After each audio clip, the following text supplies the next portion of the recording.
HPV అంటే ఏంటో తెలుసుకుందాం. ఈ హెచ్పివి అంటే ఏంటి? హెచ్పివి అంటే పేరులో ఉన్నట్టే హ్యూమన్ పాపిల్లోమా వైరస్. అంటే ఇది one of a type of virus అనుకోండి. మనకి ఇన్ఫెక్షన్స్ డిసీజెస్ కాజ్ చేయడంలో బ్యాక్టీరియా ఫంగై వైరస్ అంటాం కదా, అలాంటి వైరస్. దీనిలో దాదాపుగా 100 to 200 వెరైటీస్ ఉన్నాయి. బట్ మనకి డిసీజ్ కాజింగ్లో మోస్ట్ కామన్ వెరైటీస్ ఒక 9 అంటాం అనమాట. ఆ 9లో కూడా లో రిస్క్ కొన్ని, హై రిస్క్ కొన్ని ఉంటాయి. ఆ లో రిస్క్ 6 and 11 వేరియంట్స్ అంటాం. అంటే వాటి జెనెటిక్ కంపోజిషన్ బట్టి జీనోటైప్స్ అంటాం 6 and 11.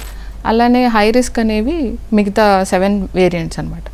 16, 18, 31, 33, 45, 52, 58 ఈ వేరియంట్స్ అనేవి హై రిస్క్ కిందకి వస్తాయన్నమాట. These are the common variants which causes different diseases.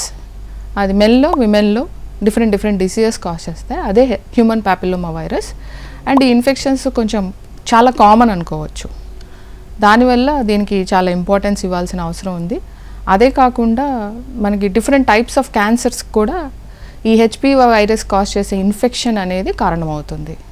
Okay, దానిలో డిఫరెంట్ టైప్స్ ఆఫ్ క్యాన్సర్లో మనకి cervical cancer, anal cancer, vulval cancer, vaginal cancer ఫీమేల్స్లో, అండ్ మెన్లో అయితే penile cancer and oropharyngeal cancer ఇద్దరిలో. ఇలా డిఫరెంట్ క్యాన్సర్స్కి కూడా ఇది కారణం అవుతుంది. కాబట్టి ఈ వైరస్ గురించి మనం తెలుసుకోవాల్సిన అవసరం ఉంది. దాన్ని ప్రివెంట్ చేసుకోవాల్సిన అవసరం కూడా ఉంది.